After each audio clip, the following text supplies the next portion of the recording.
It's a fictional. I'm not a murderer. I'm just a writer. I was like, why would he do this? I'm sorry, but yes, it means a lot. I'm sorry and thank you. Thank you so much for writing characters that we can connect to on so many different levels.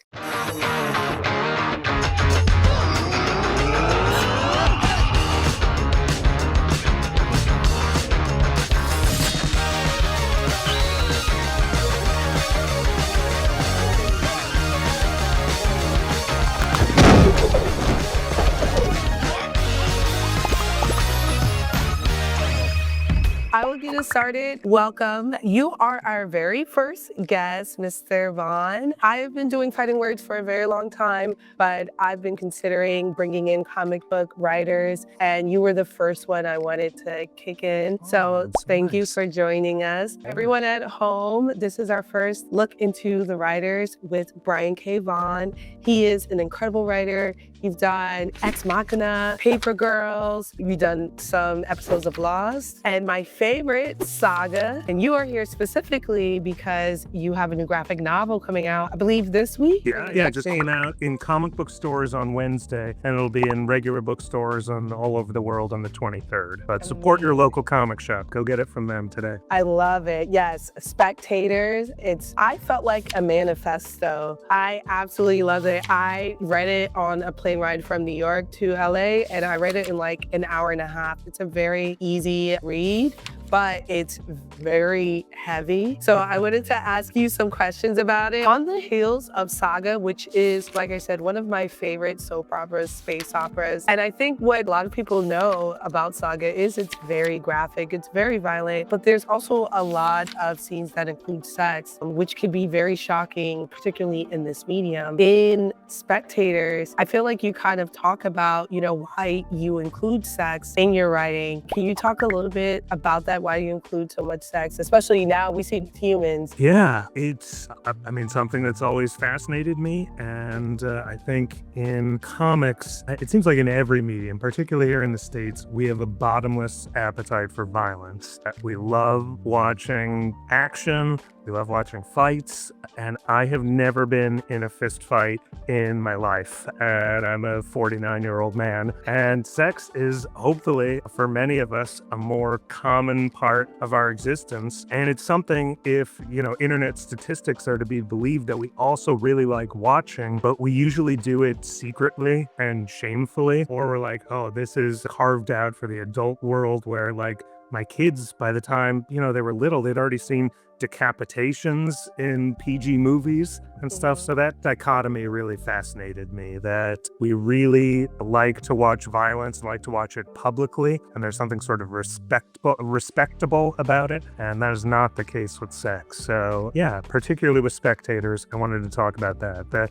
The way that we obsessively watch the two, but we watch them in very different ways. Absolutely. Do you feel like your work will be viewed as something that kind of destigmatizes the way that we approach sex? I don't know. That seems like a lot to ask one book. I don't know if I can I know many books, you know what I mean? I think with Saga, you put it in a way that makes it feel more real, even though it's with aliens and people with, multiple limbs and horns. It feels like it's part of the story. And I think that makes it easier to digest overall, Thanks. I know there are people who don't feel that way. I get a lot of letters to Saga for people being like, is there a version of the book that doesn't have the sex parts in it? Mm-hmm. Or people complain like, why are you obsessed with showing us your kinks? And it's weird that there's nothing like, when there's a fight scene, they're never like, why are you so obsessed with showing us how tough you are? They never call a fight scene gratuitous, but sex is seen as gratuitous. Again, I think that is largely here in the States. Nico Enrishin, who's the artist of Spectators, lives in France these days, and is like,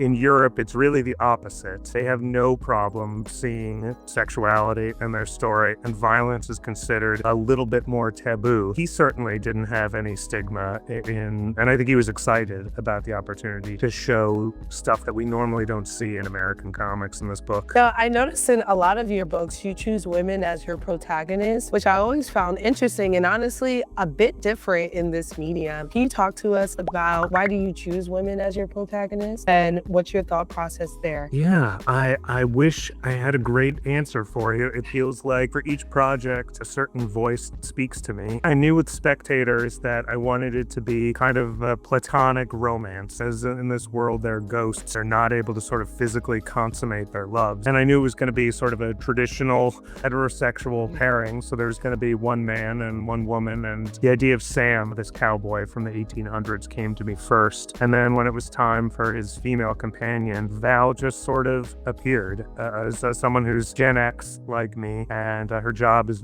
different than mine. She writes, TV recaps online for shows like Stranger Things. So she's not a fiction writer, but she's like a professional spectator. And I think once I sort of had that part of her life, the rest of her just sort of came into being. But there's never like a quota I have or something, or I have to have a certain amount of this many female or male characters. I just like writing about people inspired by the people in my life. And there's a lot of people like Val in my life. Can you talk to us about how you built the lore around Spectators? Because it is short, but it is very lore heavy. Talk to me about how you built that before you wrote it. Yeah, I knew, first of all, that I wanted to have two ghosts from two very different eras, one from our present and then one from the distant past, but I wanted them to be together in a far-flung future. So they would be sort of our audience surrogate, our guides through this strange new world. So it was first building a future. I wanted Nico, who had worked on Pride of Baghdad with me and was so good at drawing animals, that I wanted to give him an opportunity to draw something that he's really great at, which is science fictional architecture, robots, beautiful humans. First, we had to build our future, and then there were the rules about the ghosts. And I didn't want this to be like the Patrick Swayze movie Ghost, even though it's a terrific movie. There, the ghost could sort of, if they worked hard enough, to maybe speak, to maybe move something. And that is not true in our world at all. When you die, that's it. You can stick around if you want to, but you cannot influence what's going on. All you can do is watch. And I know that usually in ghost stories, ghosts are,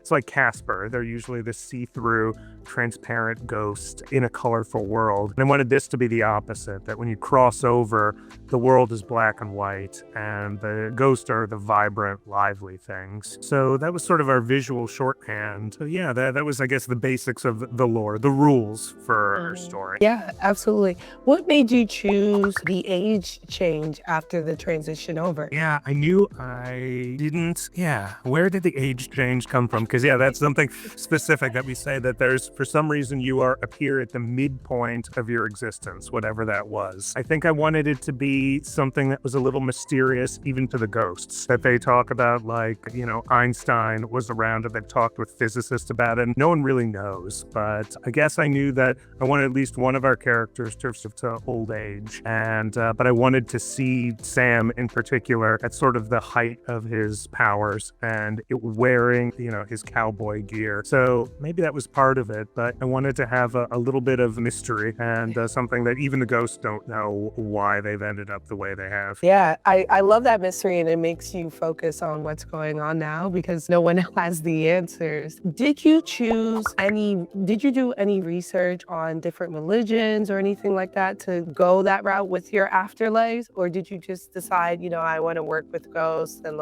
I'll make up as I go? Absolutely zero research whatsoever into other religions. I wanted it to be that, sometimes we learn in the book that when people die, their spirit, soul, whatever you want to call it, dissipates and is gone, that you can choose to move on, and that maybe there is something after this sort of spectating limbo. Maybe there's a heaven or a hell, but I didn't want to see it.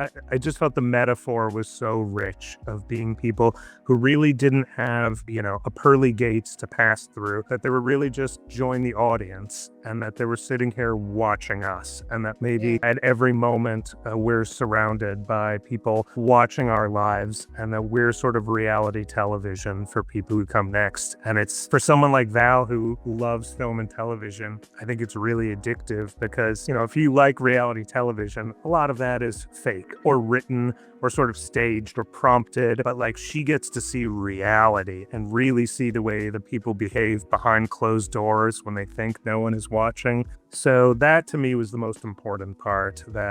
And who would choose this? For me, it sounds kind of depressing and terrifying. But I think for Val, she's addicted, and she's been doing it for over 100 years, watching these stories unfold. Yeah, it was less about religion and more about what you're doing as you're reading these stories or watching a movie. It should just be a passive spectator and letting these stories enter us and how these stories change us and touch us, even if they can't physically touch us. One of my favorite parts of Spectator is when Val's sharing her experience with the film Terminator, which is one of my favorite films of all time.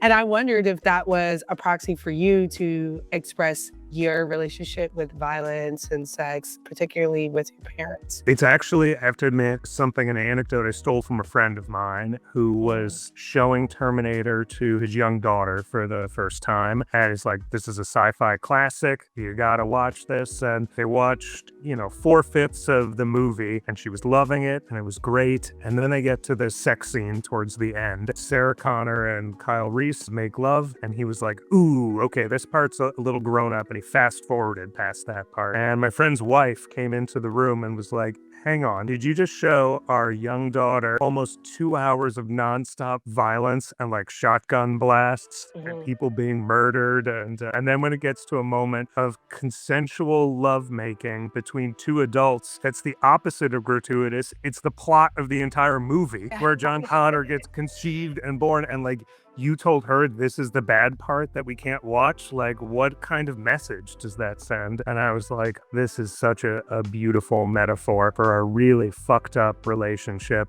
with sex and our confusing relationship with violence. And I was like, I will steal that moment and give it to Val. But no, it's not something that happened to me, but certainly similar. I remember how uncomfortable it would be to watch a movie with my parents and have a sex scene come on, and how indifferent I was to watch RoboCop, or something with like brutal violence. Exactly. Yeah. It's a weird thing. So yeah, definitely some of myself, but I also steal a lot from the people in my life. Yeah, I loved it. That story impacted me a lot because I had the very same experience with that exact film. And I feel like a lot of people have, because Terminator is such a classic. And to your point, the relationship we have with sex, I think the difference is that realization that you mentioned, and there's no intervention where people are like, this is the basis of the film. We should, at least watch it. And to your point, it's not even graphic. I don't think there's a nudity in it. It's pretty tame, but it's definitely something that I think has changed over the decades that, as a product of the 80s. And it used to dependably be in an R-rated action movie, you'd get a sex scene, and that's happening less and less. And our movies, I think, as these corporations buy up these stories and try to make it 4-quadrant, quote unquote, to appeal to everyone. Like, sex is the first thing to go. And so you have a lot of these big blockbusters that even when they're R-rated, they're pretty sexless and kind of neutered. But yeah, I think it was, in particular, it was so great to see Sinners this year and how electrified the audience was by like the frank sexuality of it. And it was such like a relief I felt like, to be in an audience with other grown-ups and be like, yes, this is like just an aspect of humanity that we haven't seen reflected in a while. I'm hopeful that there'll be a return of that to the big screen. I love that. Well, for everyone at home, because I do want to take some time to talk about Saga before you go, everyone would kill me if I didn't mention it. We can catch Spectators now in comic book stores across America, right now. Correct? It's a beautiful, nice hardcover. It's over 300 pages long, and it's less than $30. So yeah, I think it's a steal. It's a standalone. It's not volume 1. We're not going to trick you into reading this. This is it. It's something got a beginning, middle, and an end. And yeah, it's in comic book stores now. And on September 23rd, you can get it online or booksellers or anywhere. So, but support your local comic store if you can. I love it. I love it. Now, you do also have an ongoing series, Saga Saga, which people are calling one of the greatest love stories of all time. Oh, that's nice. Spoilers for those at home who are not up to date. Recently, you murdered in cold blood. Baby, it's a fictional. I'm not a murderer. I'm just a writer. You're the writer. You murdered Mark. It very much hurt. But now that we are transitioning to Hazel becoming the focal point of the story and not just a narrator or a spectator in this, which I felt like she was. Did you always know this is where the story's going to transition, or did you know it'd be this long? Yeah, I mean, well, I was hopeful. I told the Fiona Staples when we started working on this, I was like, look, I would love to see Hazel grow up and to see her grow up like my kids are growing up, to see her become a young adult. But there's a chance that in this marketplace, you know, a new comic that's not a superhero book, it could just last 6 issues and that'll be it. So it was always the dream. It wasn't until, I think the book came out, but it was such a success right out of the gate that it felt like, we're going to be able to do what the plan has always been, to do 18 volumes, which is 6 volumes apiece. So it'll be 108 chapters or issues, I guess. So the ending, and I've known what the last page of the last issue has been since the very beginning. We definitely allowed ourselves to deviate from this roadmap along the way, but certain major things like character deaths, that's always, I knew, was going to be the halfway point of the series. And if you go back and reread the first issue, even Hazel's narration is basically telling you to expect this to happen. And I think a lot of people are like, there's no way they're going to do that. It's always been, Hazel's story from the very beginning. Even though her mom and dad are vitally important, the handoff was always intended to let her have some more agency and become the star of the book. So you're saying you're planning for 18 volumes. We're close to the end then, right? Of the story? Well, 13? Volume 12 just came out. So we're like 2/3 of the way through. Through. So so we've got the final third coming up, but it takes us some time. And as Fiona and I get older, and Fiona didn't have kids when this started, and she's a mother now, and I've got 2 high schoolers now, so we're slower than we were at the beginning. I think also we've learned, we don't have to put comics out at this breakneck pace. I know the audience would love us to speed it up a little bit, but I think we were like, you know what, we're gonna take the time to do this book exactly the way we want to. And it's easy for me. I have the easy job writing it, but Fiona draws, she pencils, she inks, she colors, she does the cover of every single issue, and there's no one in comics doing that right now. So I just want to give her all the time in the world, whatever it takes to put this out. Yes, hopefully I will not be an old man by the time 18th volume finally comes out. I think we'll be patient, especially the quality level that you've been getting out. And also after every volume, I feel like I always need some time to process what you've done mentally to us.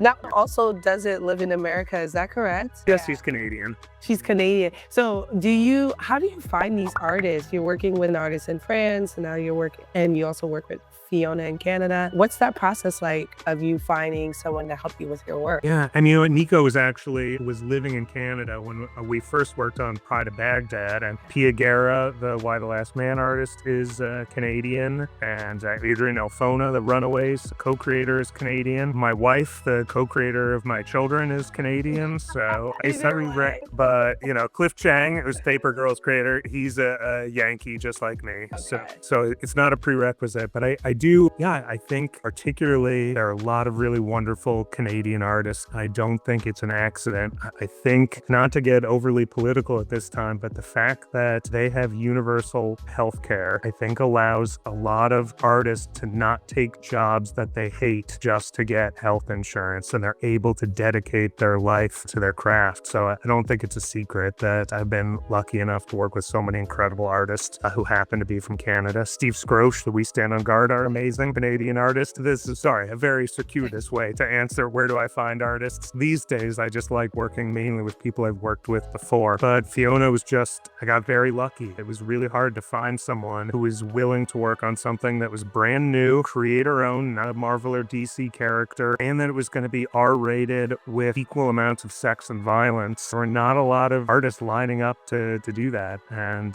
someone had suggested Fiona to me, and I pitched this idea to her, and she was so kind right out of the gate. I was like, yeah, I think I could do this. Absolutely incredible. I think something that stands out beyond your writing is the art, and it's so different and descriptive, especially with Saga. It feels like something I've never seen before. Did Fiona create these characters like the princelings and the TV faces, or is that something you described to her and then she was able to kind of conceptualize around that? I mean, there's some characters she created wholly, like Goose, our little seal guy. At one point, she just sent me a picture of this character and was like, could someone like this be in our book? And I was like, not only could he be in the book, he's going to be like the star of the book now. He's incredible. So there's sometimes it will be Fiona will just draw something from scratch. But like with Marco and Alana early, I was like, I don't know. I have no visual sense. I think one's got wings of some kind and one has horns of some kind. No, that I would give the very briefest outline, or like Will is a human looking guy and he's got a cat of some kind. But Fiona decided to make Lion Cat a giant hairless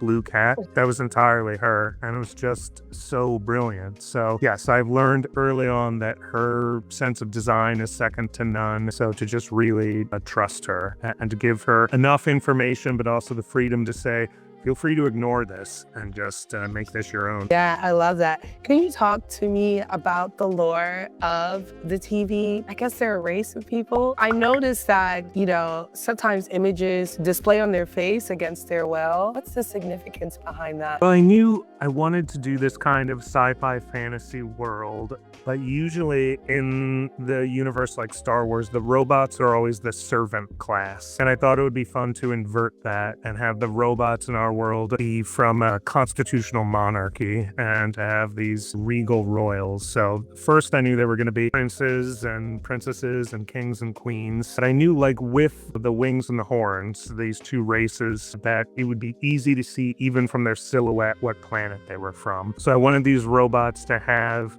a consistent look that even if you saw them from far away, you're like, oh, that's a robot, but also the variety that they could have different shaped bodies, different shaped heads. So yeah, I think I just landed on the television I thought would be fun and weird and surreal. But I think it was, Fiona early on, putting things on that screen is an incredible way to just they have terrible poker faces that they have hard time hiding their emotions. So that's really fun to put crazy things on their screens. But for me, the amazing part about Fiona is that even when they don't have something on their screen, like Prince Robot, you can tell what he is feeling by the way his body language and just what he's doing with his hands. And the fact that she can make you really care and fall in love with someone who's got a TV for a head is just like stupidly amazing and a testament to her powers. To both of you, truly. Now, and the robots they're a little like humanoid, right? Because they can procreate. So there's like that aspect that makes it easier to connect. Thank you so much, Brian.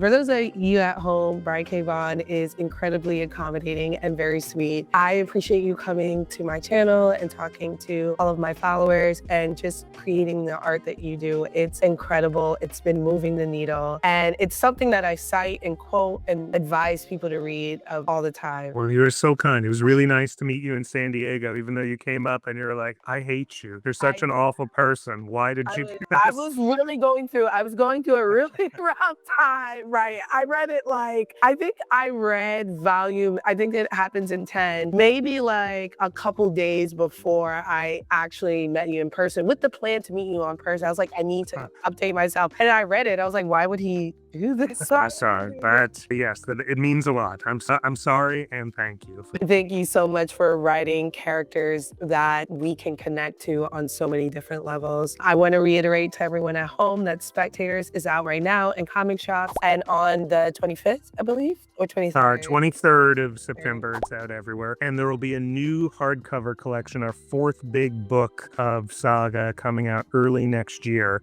Each of these big hardcovers collects 18 volumes, and it's got a bunch of crazy extras in it. This one's got an artist gallery with some of our favorite artists with never before seen Saga art. So that's early next year, and we'll be back with new issues very, very soon. So stay tuned. Incredible. And Brian, do you have anywhere that you would want people to follow you or look out for your work? I'm really not on any social media other than I dip into Instagram now and again. So you can find me just Brian K. Vaughan on Instagram. Spectators actually started on my Substack, which I run with artist Nico Henrischen. So if you just Google Substack and my name, it'll take you right to it. And it's 100% free now. And we don't spam your inbox very often, just a few times a year. We'll let you know what we're up to. Well, thank you again, Brian, and everyone. pleasure. Thank you. You're the best. I can't wait to share that. You have a great day. Have a good one. Take care. Later on.